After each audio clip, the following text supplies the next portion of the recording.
Olá, bem-vindos a todos, bem-vindo doutora Aldri Braga, bem-vinda doutora Rosana Barreto, bem-vinda assistente social Magna.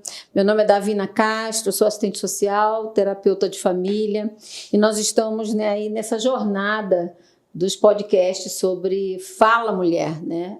Um espaço onde a mulher pode ouvir e saber que aqui existe um espaço para que ela possa falar das suas angústias, das suas dúvidas. Nós trouxemos aí desde segunda-feira, nós estamos falando sobre temas coerentes com a realidade nossa, né, da mulher. A gente falou sobre o impacto emocional da jornada da mulher quando ela enfrenta um câncer. Falamos sobre o autismo, mães atípicas e os seus desafios. Falamos sobre a violência contra a mulher. Falamos ontem sobre envelhecimento. Todos já estão disponíveis no YouTube. E hoje nós vamos falar de um tema que foi levantado numa última reunião que nós fizemos. Foi levantada a questão da menopausa. Hoje nós trouxemos duas médicas, mais uma assistente social que trabalha com mulheres. Eu também já trabalhei muito com mulheres. Hoje eu estou mais numa parte mais burocrática, mais organizacional. Então, nós entendemos que esse tema menopausa era um tema que precisava ser conversado, precisava ser esclarecido, precisava ser exposto, para que a gente venha a trabalhar mais a nossa vida, as questões que são naturais do nosso corpo físico, da nossa condição feminina, né? Então, eu queria fazer um comentário para vocês e uma provocação. Eu estava estudando sobre isso, logicamente não vou estudar nenhum artigo científico, não sou médica, né? Cada um no seu quadrado, né? Uma frase que me chamou muita atenção. A menopausa é a fase crítica da vida da mulher. Eu falei, já começou ruim. Fase crítica, né? Aquilo eu levei um susto. Aí eu falei assim, já começamos com essa fase crítica, e isso me deixou um pouco preocupada, tá? E um outro ponto também que eu queria trazer para vocês, para jogar, para a gente conversar aqui, há muitos anos atrás, eu não sei se tem a ver com menopausa, mas eu vou trazer essa questão. Alguns anos atrás, eu estava ouvindo o que hoje seria um podcast, mas era uma entrevista na rádio. Eu gostava muito de ouvir rádio quando eu estava dirigindo, reportagens. E era uma jornalista fazendo uma entrevista com uma ginecologista. E eles estavam falando de TPM, não menopausa. Mas ela falou uma coisa que me chamou muita atenção. Isso Rosana deve ter uns 20 anos, Aldri, que eu ouvi isso, mas ficou gravado. Ela falou assim, a ginecologista, toda mulher tem que ter consciência de que ela tem o direito de não sofrer na TPM. Aquela palavra direito me disse assim, então, se é um direito, eu preciso usufruir dele. Se eu não preciso sofrer na TPM, eu tenho que descobrir o caminho, porque é um direito, né? E aí eu queria trazer para o tema menopausa. Eu não sei se tem a ver, se eu posso estar falando algo totalmente equivocado. Será que eu também poderia dizer isso? A mulher tem esse direito de não sofrer tanto com a menopausa? Então tá aí para vocês nos ajudarem a destrinchar e esclarecer a mulher que está em casa, né, que está sofrendo dessa fase crítica, vamos ver o que elas vão falar, e trazer para esclarecer esse espaço. Fala aí para gente. Então, Davina, começando aí com a sua primeira provocação, fase crítica. Fase crítica é quando você encontra uma crise, algo que te traz uma criticidade que você tem que romper. De fato, é uma fase, né? Com o declínio, né, dos hormônios reprodutivos femininos, estrogênio, progesterona, testosterona, que começa por volta dos 40, vai ao longo dos 50 anos, começa a fase do climatério. E o que é o climatério? O climatério é uma fase que tem 3 períodos. A perimenopausa. O que é a perimenopausa? Os hormônios começaram a cair, o estrogênio começou a cair, a progesterona começou a cair, e os ciclos menstruais da mulher, aquela menstruação que vinha todo mês, passa a não vir mais. Então ela passa a ter ciclos menstruais irregulares, vão começando a falhar, até não vir mais. Nesse período ela começa a notar também uma instabilidade na sua temperatura corporal. Ela começa a ter as ondas de calor, os fogachos, em geral na face, ruboriza a face, no pescoço e no tronco. Ela é uma onda de calor mais a nível central, é bem no centro do corpo. Às vezes a periferia do corpo fica até gelada, fica até fria. Então é aquela brincadeira de noite. Puxa o cobertor, joga o cobertor. Puxa o edredom, descobre o edredom. Então é essa fase de instabilidade.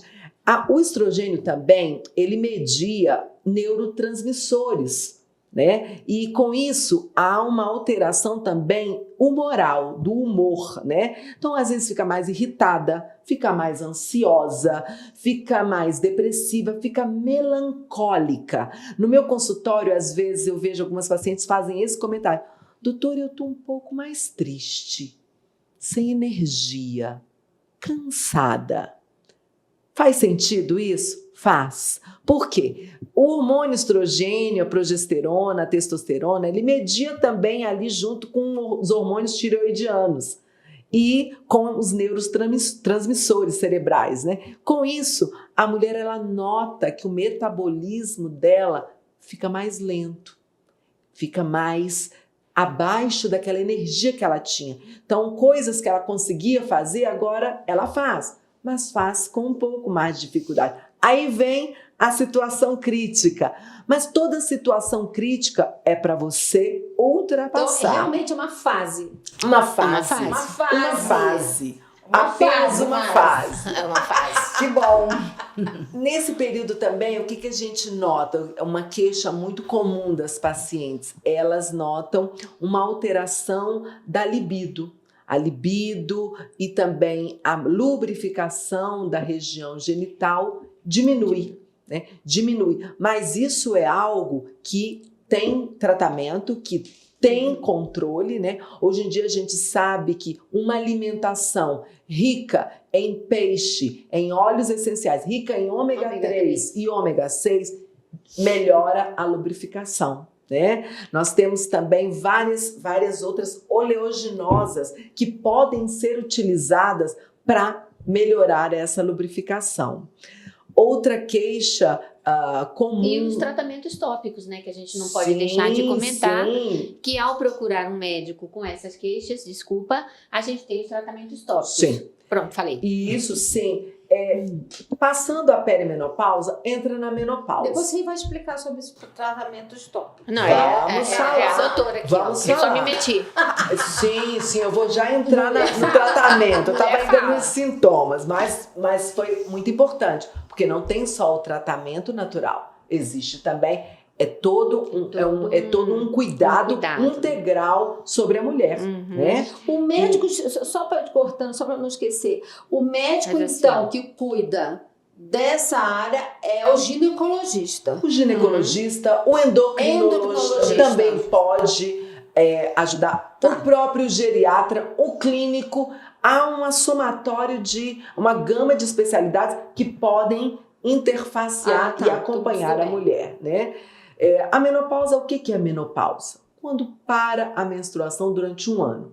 Um ano não menstruo mais, estou em menopausa, né? E após menopausa, depois de 1 a 2 anos de menopausa, a mulher é considerada na fase de pós-menopausa, onde há o equilíbrio, né? Ela entra numa outra fase.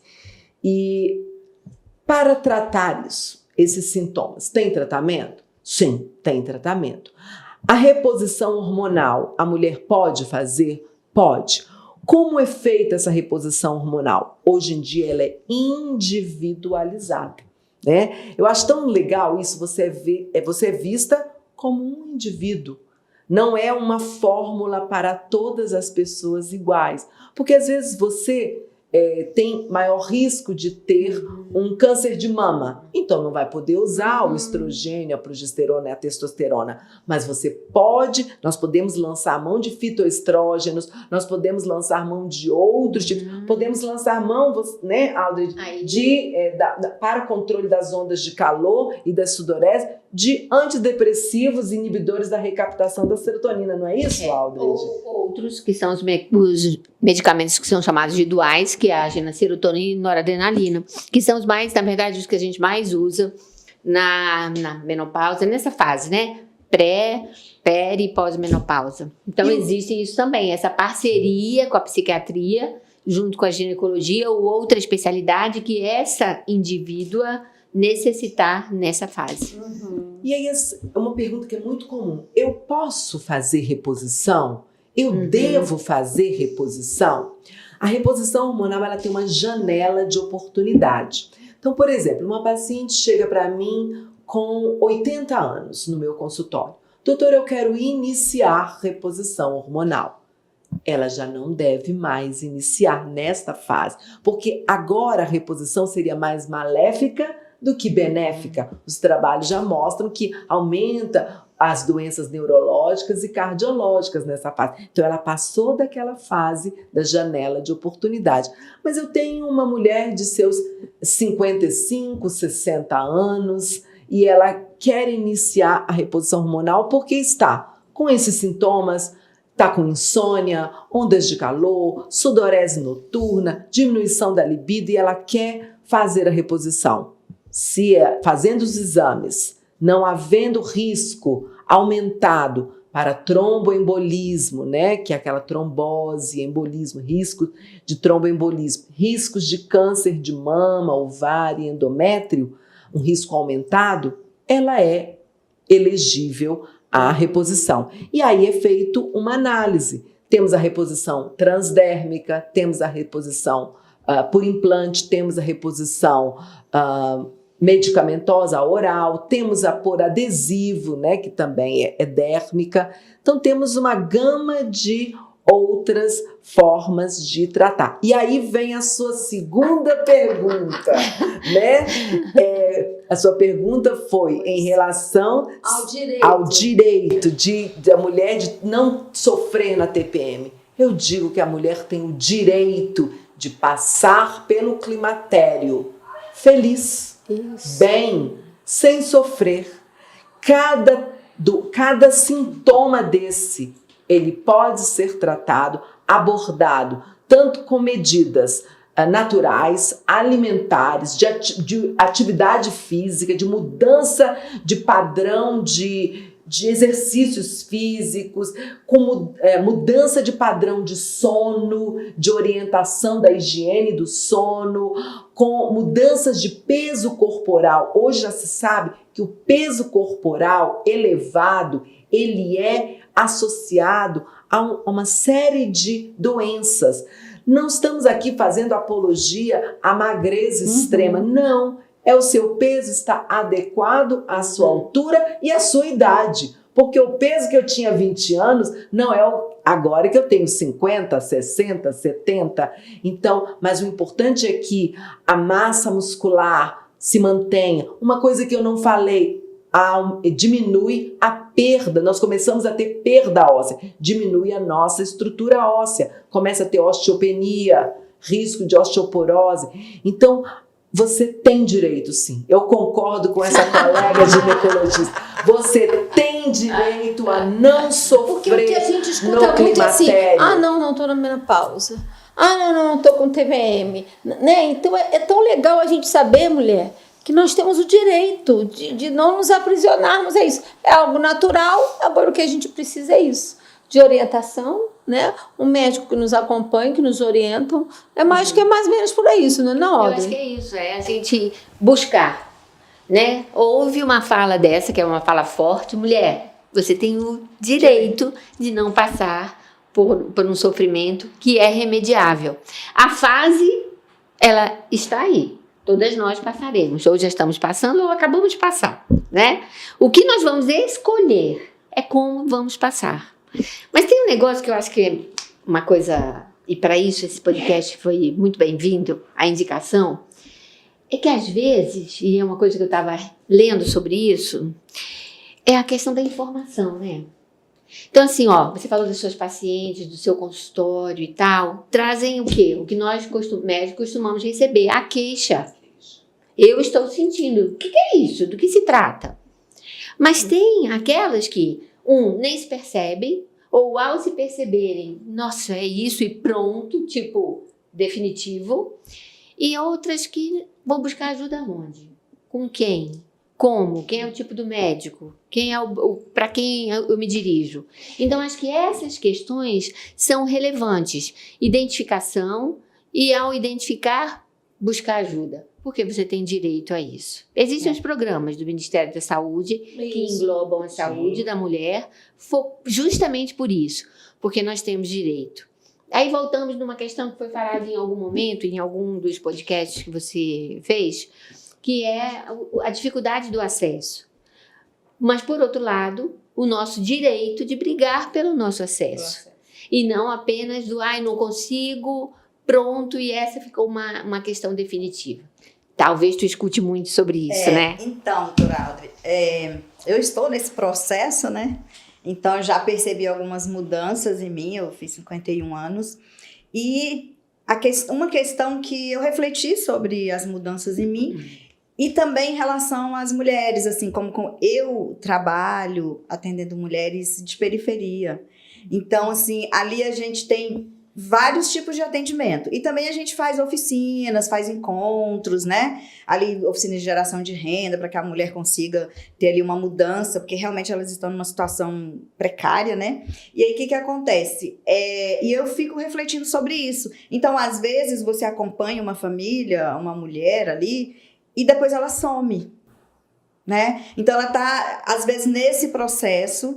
Mas aí aquilo que eu até já questionei sobre alguns relatos que eu recebo, é que assim, ela sabe que está acontecendo algo diferente, mas ela não tem esse acesso e não recebe essa informação. Às vezes até vai lá, vai na consulta, vai no médico, vai no endocrinologista, só que aí esse endocrinologista ou alguns outros especialistas, eles não se atentam para detalhes assim, olha, não é só uma mudança física, não são só sintomas físicos. Eu tô sentindo coisas diferentes, né? Então, a irritabilidade, o desânimo, né? Aquela falta de vontade de participar das coisas, de estar ali. Às vezes, até as pessoas que estavam acostumadas ali a participar, de estar nos eventos e estar buscando algo diferente, mas ela para. E aí muitas pessoas da própria família, ou as próprias pessoas que estão ali, como eu e outras que acompanham outras pessoas, aí ficam imaginando assim, nossa, o que aconteceu? Às vezes a gente vai buscar algo, um contexto que não é. No meu entendimento, eu vou buscar algo que seja, deve ser uma dificuldade de relacionamento familiar, ou mesmo a precariedade onde está, ou a situação financeira. Mas às vezes não é. Às vezes a mulher, ela está passando por uma mudança emocional, psicológica, né? Nessa fase. E está, de fato, está. Nessa fase. Só que como que ela vai, além dela buscar o entendimento que é do autocuidado de se conhecer, como que ela vai chegar nesse lugar, né? Nesse especialista que vai ter esse outro olhar e vai dizer, não, a gente tem que cuidar também do seu emocional, do seu psicológico, porque não é só o sintoma físico, não é só a mudança física, né? Eu até comento que eu não tenho calorões, não tenho. Eu vi uma pesquisa que fala que 85% das mulheres nesse período sentem. É o mais comum, é o sintoma mais comum. E eu não, é o né? mais comum. Então, assim, eu tô nos 15... não sei, eu acho, porque assim, eu comecei esse processo lá com 40, hoje eu tenho 51, mas assim, que eu parei, a última menstruação foi com 48. Geralmente, se não tem no início... Foi com 48, eu já tenho aí mais de 3 ou 4 anos, né? Eu nunca senti isso não, de sudorese, de calorões, de puxa coberta, não. Eu até sou frienta, uso uso edredom o ano inteiro. Mas assim, eu não tive. Mas eu recebo muitas queixas. E a pessoa fala isso. Ai, mas eu tô tão desanimada. Ai, mas eu queria tanto participar de tal coisa, mas eu não tenho mais essa energia, essa vontade. Às vezes tá numa depressão mesmo, né? E aí diminui aquele cuidado com os filhos, diminui aquela atenção que dava ali para aquele seio familiar que já exige muito dessa mulher, né? Às vezes a maioria são mães solos, e aí ela já se doa muito e chega esse processo e ela fica não tem o que doar. Magrela, você já percebeu que algumas se sentem envergonhadas Também. de estarem com esses sintomas? Exatamente. Eu já percebi que algumas, até mesmo, eu vou trazer um exemplo meu. Eu estava numa reunião, eram umas 15 pessoas, sendo que eram 3 mulheres e o restante eram homens. E eles, assim, no meio da reunião, eu tive uma onda de calor, né? E estavam todos de paletó e eu de alça. E todo mundo perguntando, então, quer que desligue o ar-condicionado? E eu não boto o ar-condicionado no máximo em cima de mim. Então, assim, eu percebi que eu fiquei constrangida de ter. Outra coisa que eu percebo muito que as pacientes se sentem constrangidas é que nesse período a mulher tem a névoa da menopausa. Ela esquece às vezes uma palavra, ela quer falar uma coisa, a palavra não vem. Ela quer lembrar o nome de alguém que ela conhece e o nome some. Então, uma dica: chegou numa festa, tem uma roda, você vai apresentar todo mundo, apresenta geral e não fala nome por nome, porque no meio você vai esquecer o nome. Então eu percebo que assim, as mulheres, e me coloco nessa posição porque eu também percebo isso, e a gente que trabalha com pessoas, com processos, com situações, a gente percebe que há essa alteração, né? E ela de certa maneira, ela te coloca em uma situação social desagradável e que você tem que aprender a manejar. E existe às vezes no imaginário popular, existe também essa coisa de isso é frescura, isso é bobagem. Exatamente. E na realidade não é uma bobagem, não é uma frescura, é algo físico e que ela tem o direito de não sentir, de não sofrer. Olha só, eu estava pensando sobre isso, né? Deixa eu só fazer um sim. comentário. Faz assim, Pode pra não fazer. esquecer. Eu acabei de descruzar meu dedo, porque tem a ver com o que a Magna estava comentando. Porque, assim, a menopausa, pelas repercussões de alteração, especialmente de estrógeno, que vai diminuir a quantidade cerebral de serotonina, nos receptores que a gente tem em todo o corpo, enfim, pula essa parte. Mas o que vai acontecer? Ela vai trazer consequências emocionais importantes, tá? Então, a gente tem, dentro dessas consequências, dessas condições, a gente tem oscilação de humor, a gente tem o cansaço, a gente pode ter, dentro dessa oscilação de humor, uma tristeza mais importante, tá? Dentro dessa questão. O que a gente tem que cuidar? Que a gente pode deprimir. Depressão é doença. Aí os sintomas são mais importantes. Os sintomas, eles têm mais impacto, porque a depressão tem sintomas físicos também. Tem o mal-estar, o cansaço físico, alteração de sono, alteração de peso, de aparência e de peso, que na menopausa também tem. Então a gente tem, olha, uma sobreposição de sintomas, mas que o humor, a alteração do humor com consequências, com limitação de ações, é muito importante. Então acho que nós precisamos, né, e você que está sempre trabalhando com mulheres, estar separando isso, ó, porque o humor rebaixado não é igual à depressão, e o humor muito rebaixado não é igual à menopausa. Então aí se perguntou, mas como é que ele chega no especialista? O especialista é o ginecologista, ou a depender do caso, o endócrino e tal. Mas diagnóstico diferencial, quando envolve uma intensidade de sintomas, precisa ser o psiquiatra para a gente fazer esse diferencial. E esse tratamento individualizado, humanizado e respeitoso tem que passar pela gente.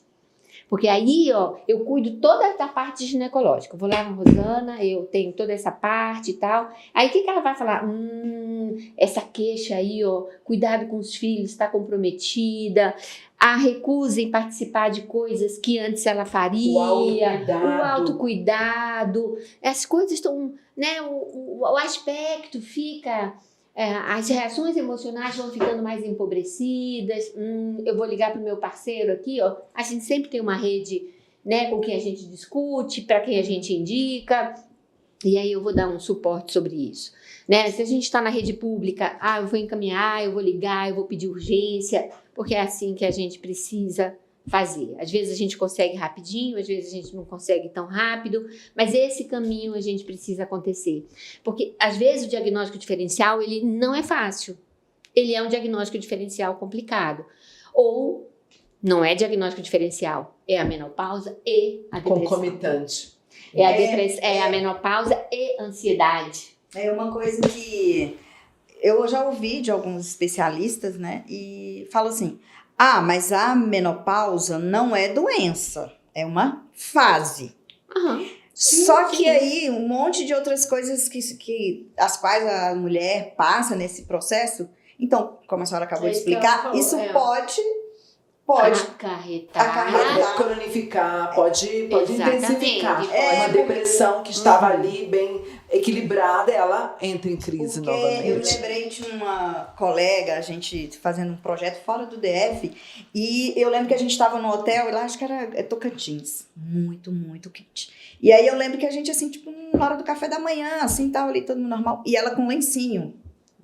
Então o tempo inteiro, assim, ela tava, né, suando e com lenço, passando o lencinho, passava o lencinho. E eu ouvi algumas vezes ela falar isso. Eu queria ir com vocês, mas eu não vou.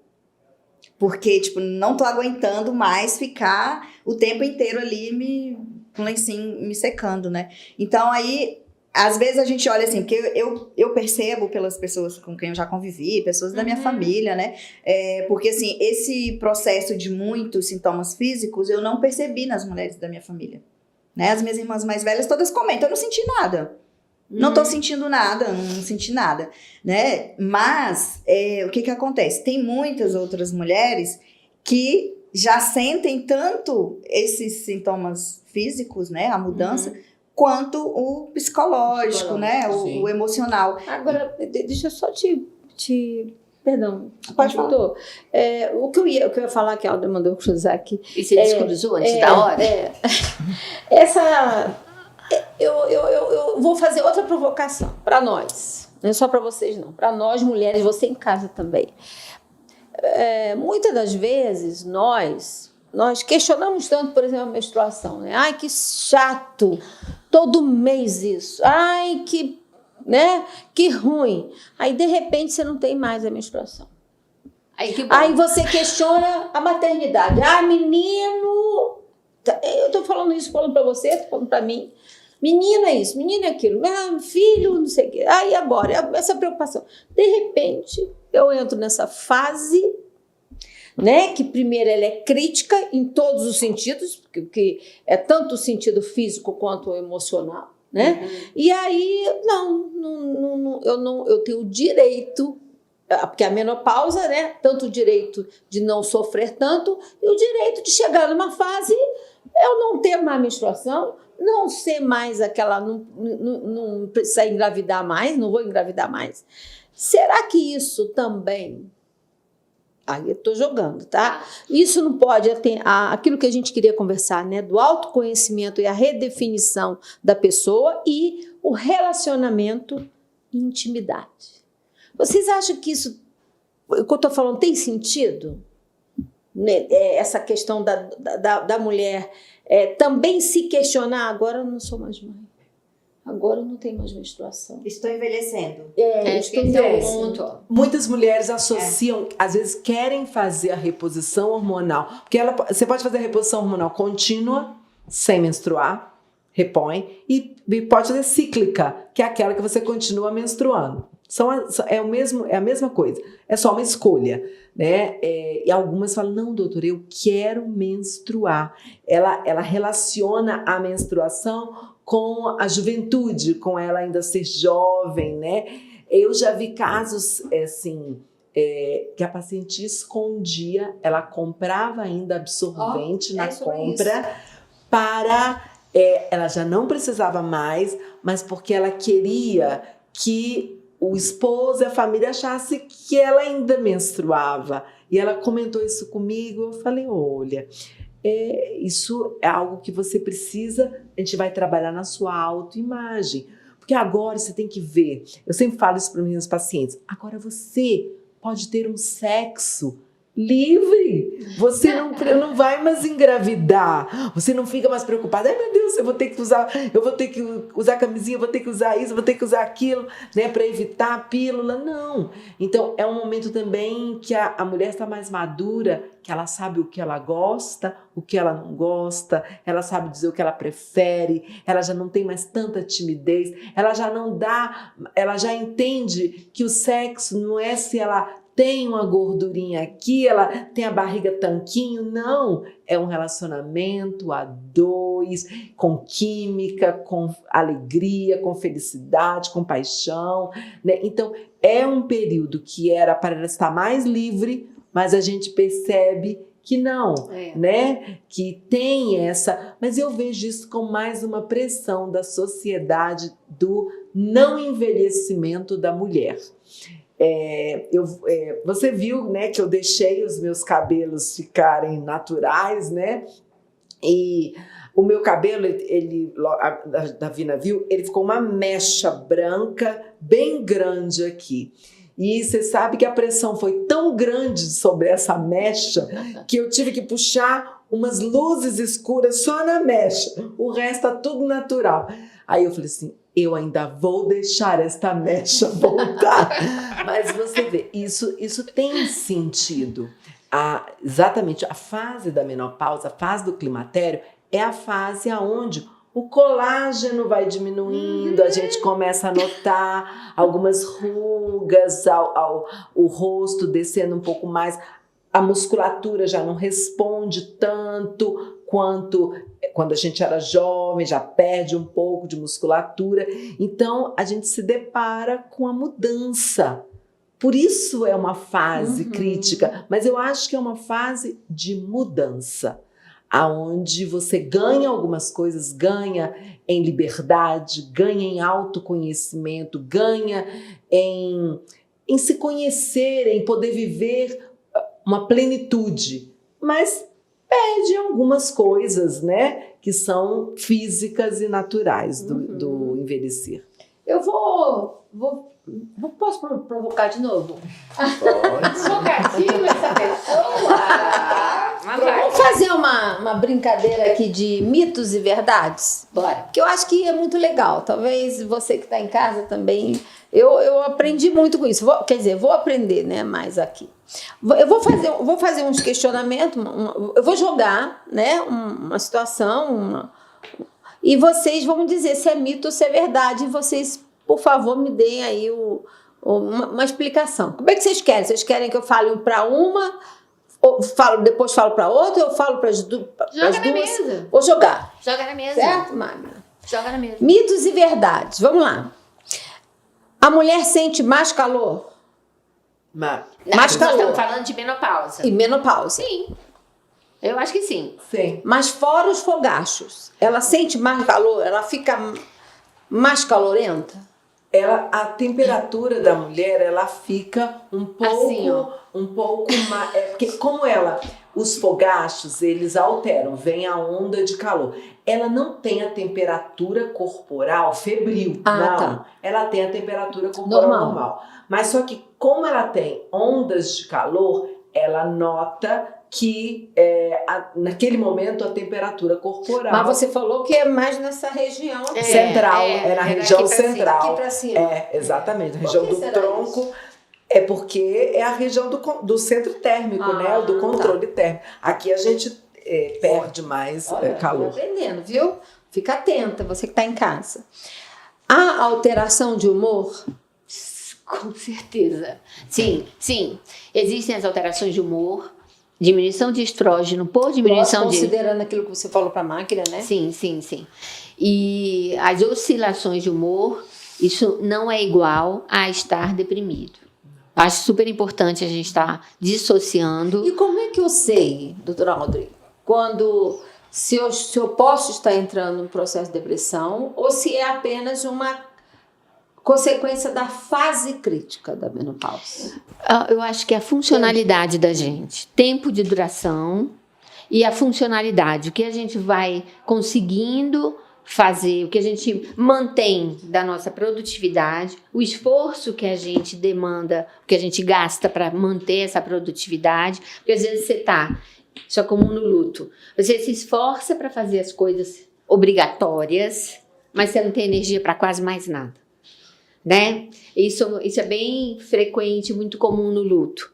E aí, para a gente estar avaliando a depressão, você precisa estar avaliando mais ou menos isso e quanto de energia que eu gasto para conseguir fazer as coisas. Uhum. Quanto de prazer que eu tenho, comparando comigo mesma, que eu tinha para fazer as mesmas coisas há um tempo atrás. Okay. Quanto tempo que isso dura? Como é que está o meu autocuidado? Básico, né? O autocuidado que eu sempre tive comigo mesma e com as outras pessoas. Como é que está o meu sono? Como é que está a minha alimentação? Que são pontos super importantes para a gente estar monitorando. Davina, nessa alteração de humor, algumas mulheres ficam mais irritáveis, né? Ela fica com uma irritabilidade. Lembra muito a TPM, que a mulher Sim. fica mais irritada. Mas é uma irritabilidade que não chega à agressividade, não chega ao extremo. É como a Aldred falou, ela não altera a vida dela, no sentido de que, por exemplo, a melancolia, algumas ficam mais tristes, mais melancólicas,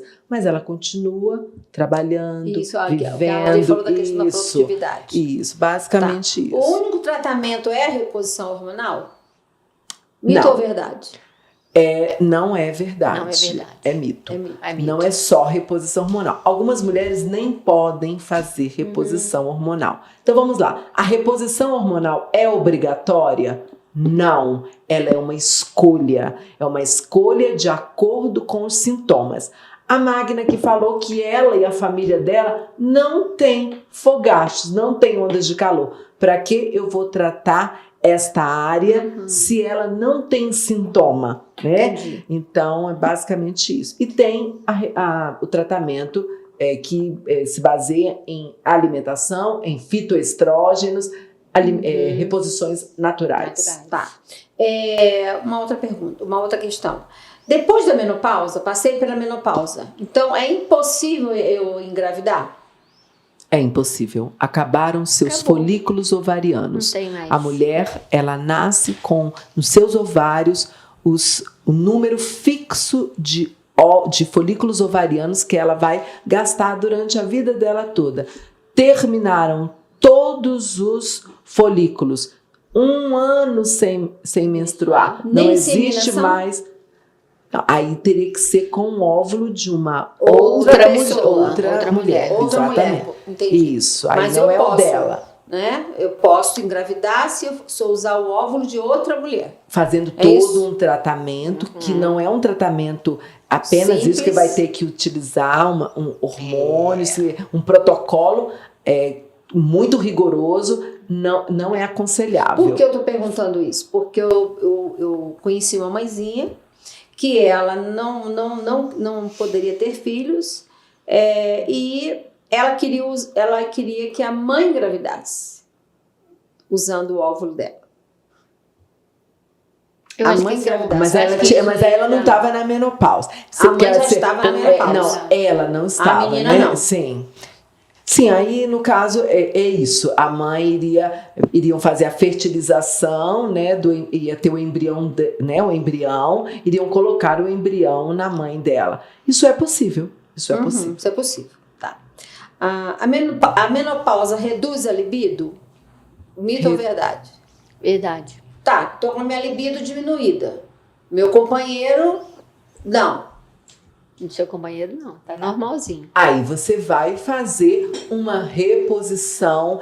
Então vamos lá, vou te dar. Vamos aos causos. Vamos aos causos. Vamos aos causos de consultório, né? E eu acho que tem veja algumas bem, questões também. A libido ela não é só hormonal. Ela é hormonal e emocional. Isso. Então, eu vou te dar um exemplo. É um caso assim, icônico do meu consultório. Eu tinha uma paciente que ela vinha ao longo das consultas anuais comigo e ela tinha essa queixa de diminuição da libido. E dosei a testosterona dela, a testosterona não era tão baixa, era limítrofe, eu fiz uma reposição leve para ver se melhorava a libido, dei as orientações, viaja com o seu parceiro, procura fazer em outro local, criar um ambiente para poder ver se reanima, volta, né, a ter a libido. E nada. Aí, um dia ela chegou no consultório. Loira, escovada, cortado o cabelo, maquiada. Eu olhei, falei assim, nossa, como está bonita, mudou.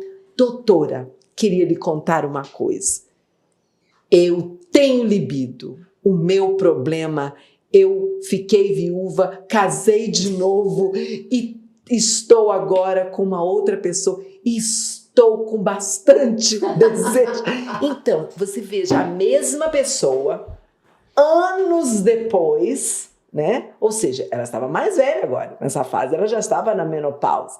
Mas a libido não é só hormônio, ela é também o seu sentimento. É porque muitas mulheres elas se queixam de ressecamento vaginal. Né? Aí, no caso, é só usar um lubrificante, né? Pomadas. Existem cremes à base de estriol, também de promestrieno, né, que são as substâncias próprias.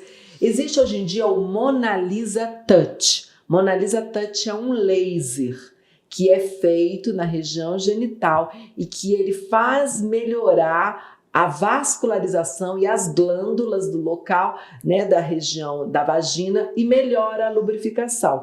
Então, trata a vaginite atrófica. Por isso é que diz que nós temos o direito de passar por essa fase crítica, pelo menos minimizando alguns sintomas, mas né? aí lembra, tem toda essa condição, mas o que a Rosana comentou, não é só hormonal, não é só tratamento. É como você se sente com relação ao seu parceiro e como o seu parceiro está te tratando. Está te tratando. Porque né? uma outra questão, os homens não sabem nada sobre o que a gente passa.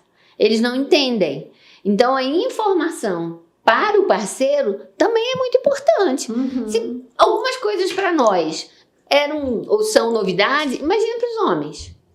Então, talvez seria a orientação de todas as vezes que a mulher for ao ginecologista levar o seu marido, né? Não sei se isso é uma orientação, porque eu não sei se funciona. Eu, por exemplo, não levaria meu marido para orientação, não, mas eu conto para ele, eu falo. Eu acho que é mais viável. Para mim, é mais viável uma coisa assim. Você tem a liberdade de contar, talvez algumas mulheres não, né? Sabe? Talvez vai conversar não. com a doutora Rosana, que ela vai te explicar direitinho. Já. Algumas pacientes trazem, então é uma estratégia. Trazem, às vezes, porque não tem esse diálogo. Mas uma das coisas que às vezes eu pergunto, você fala para o seu parceiro o que você gosta? Algumas ficam assim, não, eu tenho vergonha.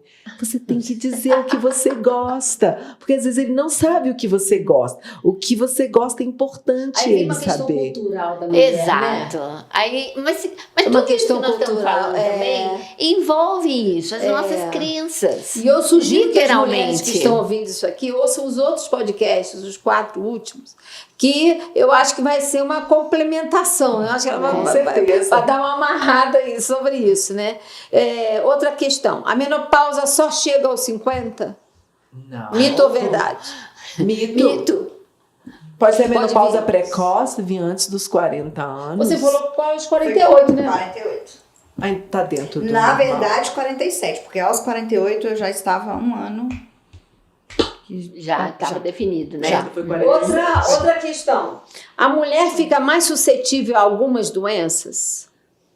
Sim, né? Sim, cardiovasculares, né? Cardiovasculares. Então, a mulher, depois que entra na menopausa, ela precisa cuidar mais do sistema cardiovascular, porque ela ela perde o efeito protetor do estrogênio natural. E a reposição estrogênio artificial, ele não protege igual o natural. E aí a mulher, ela tem o mesmo risco do homem de ter um problema cardiológico, um AVC, um infarto, uma angina, uma doença cardíaca. Buscar um cardiologista, né? Sim. Tá. Sim. Mito ou verdade? A alimentação, exercícios físicos amenizam os sintomas? Verdade. Sim, Nós estamos verdade, testando né? elas aqui. Verdade. Verdade. Então, Justamente aí tem pela serotonina, né? Exatamente. Se a Patrícia estivesse aqui, também ia falar da alimentação. A Patrícia estava nos outros podcasts, depois você ouve lá. Patrícia Bezerra. É nutricionista, né? Então, não vou ser igual a Patrícia, nós vamos falar um pouquinho da alimentação. Então, na alimentação, a gente pede que... Vou trazer assim, uma orientação em relação a frutas, verduras, legumes, que tem que aumentar, né? O equilíbrio do peso é importante, a mulher não deixar, nem ficar magra demais, nem aumentar muito o peso, ter aquele equilíbrio, né?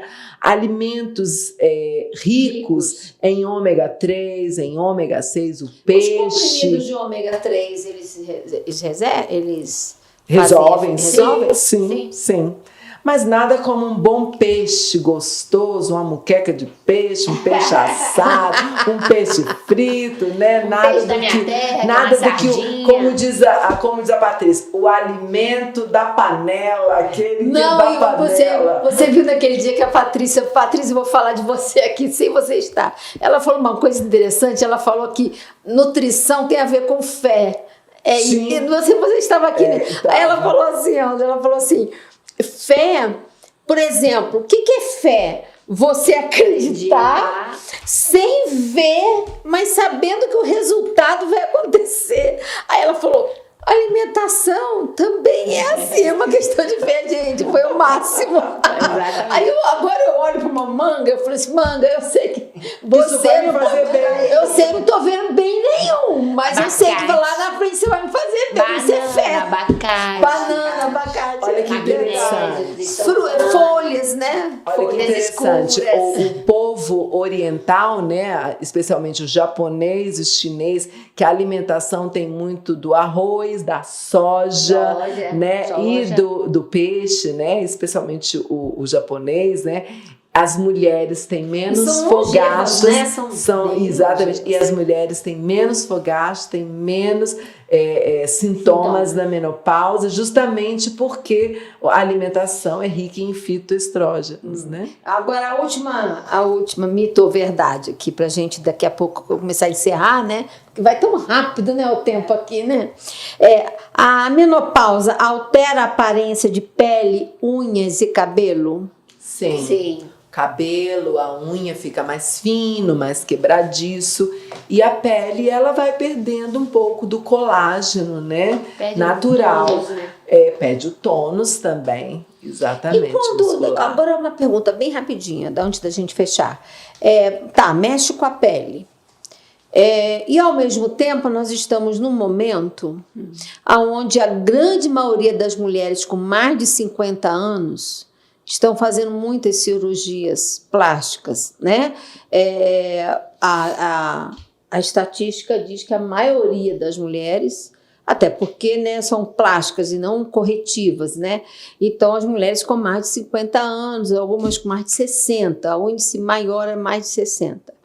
Se ela está nessa fase crítica, se ela, apesar que ela já passou, né, os 60, né, ela vai ter uma alteração na pele, aí ela faz uma cirurgia plástica. Agora eu vou sair do protocolo aqui. Qual seria uma indicação para essa cirurgia, já que a pele dela vai sofrer alteração com a menopausa?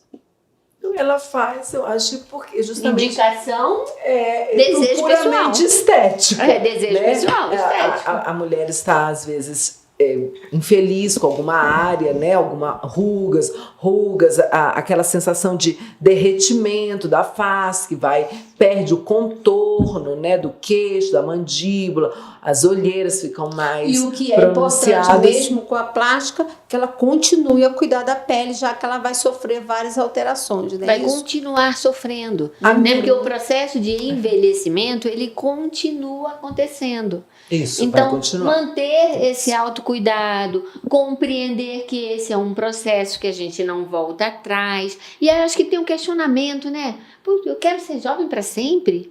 Né? Essa é a busca? Então, assim, eu tenho 60, aí eu faço uma plástica.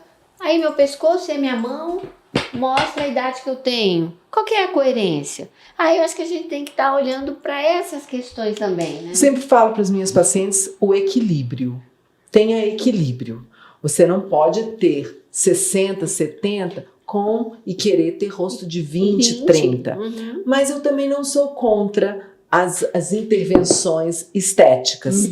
Eu acho que se a pessoa tem uma queixa, tem uma bolsa grande, tem uma olheira pronunciada que incomoda, tem às vezes uma mama, uma assimetria mamária importante, tem algo que a incomoda, eu não vejo nenhum problema. Não a diminui de maneira nenhuma ela fazer. O que a gente não pode é ter isso que ela falou, o exagero. É achar que eu vou fazer 1, 2, 10, 20 cirurgias plásticas e eu nunca vou envelhecer. Isso é que essa falácia é que a gente não pode ter essa ideia. Então aí sim precisa de um acompanhamento, às vezes psicológico, às vezes até mesmo psiquiátrico, para a pessoa aceitar o envelhecimento e aceitar que é legal, que é normal. E pode, nesse meio tempo, fazer pequenas intervenções. A gente não pinta cabelo, não passa um batom, não passa um rímel. Exato. E se mantém. Para quê? Coloca um colar, um brinco, para se sentir bonita. Então, eu Independente disso, o básico, pelo que eu estou entendendo, é alimentação, exercícios físicos, cuidados pessoais, né? Que independente da plástica que você fizer, da cirurgia reparadora que você for fazer, estética, os seus cuidados continuam, porque você vai continuar envelhecendo. Bom, gente, infelizmente nós estamos encerrando, concluindo o nosso tempo. Foi tão rápido, né? Foi. Eu queria, assim, considerações finais, né, de vocês sobre esse tema. Podem explorar um pouquinho mais e que a gente tenha um tempinho pequeno, mas dá para a gente falar, Audrey. Vamos fechar? Vamos. Eu acho que esse envelhecer e o que traz para a gente algumas fases críticas, uma dessas nós estamos falando sobre ele hoje, demandam da gente algo que talvez em nenhum outro momento a gente tenha feito, que é a reflexão sobre a gente mesmo. Sobre nós mesmas, né? E talvez não tenhamos feito por o que a gente fala do tempo, né? Nós somos as que têm jornada dupla, jornada tripla, e às vezes prestar atenção na gente é algo que definitivamente não sobrou. E talvez nesse momento da vida a gente tenha essa oportunidade, que é uma coisa boa e que pode não ser. Mas eu gostaria de solicitar que a gente aproveite, nós, na nossa idade, que aproveitemos a oportunidade de fazer reflexões sobre nós, sobre o que queremos, e aproveitemos para fazer planos, para sonhar e para executar ainda os projetos e os desejos. Existem algumas sugestões para isso, né? Eu gosto é o que eu peço para os meus pacientes, para a gente não se perder nas ideias, enfim, no dia a dia e tal. Anota. Tem um bloquinho de notas. E aí você anota suas ideias, o que você está sentindo, o que você gostaria de fazer. Eu acho que é isso que nos move para esse caminhar do envelhecer ou de qualquer fase crítica e que resulte num autoconhecimento que traga para a gente boas tomadas de decisão, que traga para a gente as boas escolhas, que traga para a gente nos manter ou começar relacionamentos saudáveis. Então, que nos mantenham ok. É isso. Bom, nessa linha, eu quero deixar para a mulher que está entrando no climatério, né? que ela não está só, que ela tem outras mulheres também, a rede de apoio, a rede social, as amigas, as irmãs, primas, colegas, são muito importantes nessa hora. Para conversar, para tirar uma dúvida, para contar, às vezes, expor aquilo que está sentindo, que está precisando. Então, é uma fase que a gente precisa uma das outras, é um momento importante da sororidade, né? E eu deixo isso, né? Além do cuidado consigo, entender que o cuidado tem que começar agora, né?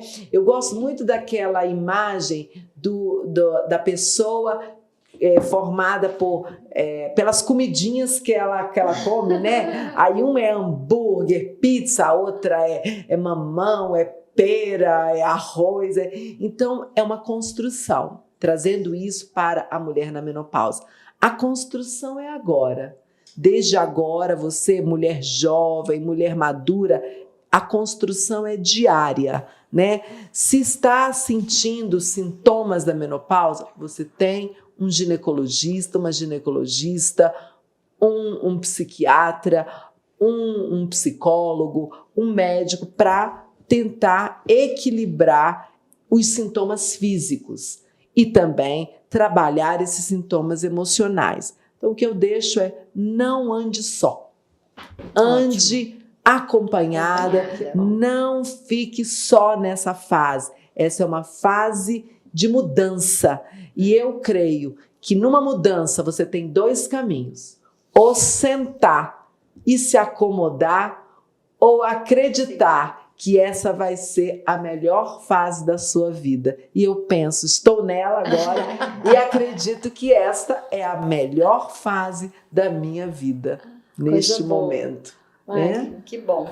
Eu quero agradecer vocês, né, pela oportunidade de estar aqui, porque estou aqui como telespectadora, como uma das mulheres que estão em casa, aprendendo, né? E eu quero dizer que eu aprendi muito, muito. E eu sugeri a pauta, porque eu estou vivendo esse momento e eu gostaria de ter essas informações.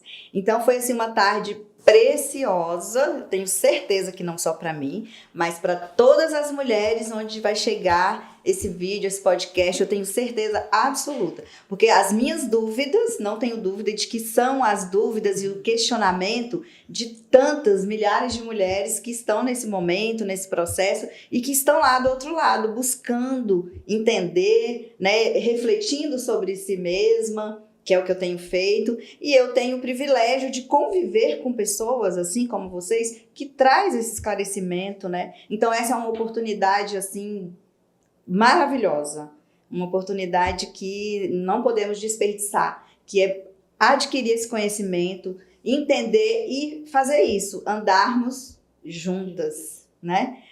Compartilhar dos nossos sentimentos, do que nós estamos passando, que com certeza tem ali as pessoas adequadas para nos acolher. Então, nós aqui acolhemos as mulheres, né, as quais a gente convive, e elas podem ter certeza que elas vão encontrar acolhimento em outras mulheres. Isso. Então, como a doutora Rosana falou, não estamos sós e vamos andar juntas. E muitíssimo obrigada. Que bom, né? Eu acho que esse espaço, ele atingiu bem o objetivo, né? Um objetivo de reflexão, objetivo de incentivo, de esclarecimento e principalmente de encorajamento, né?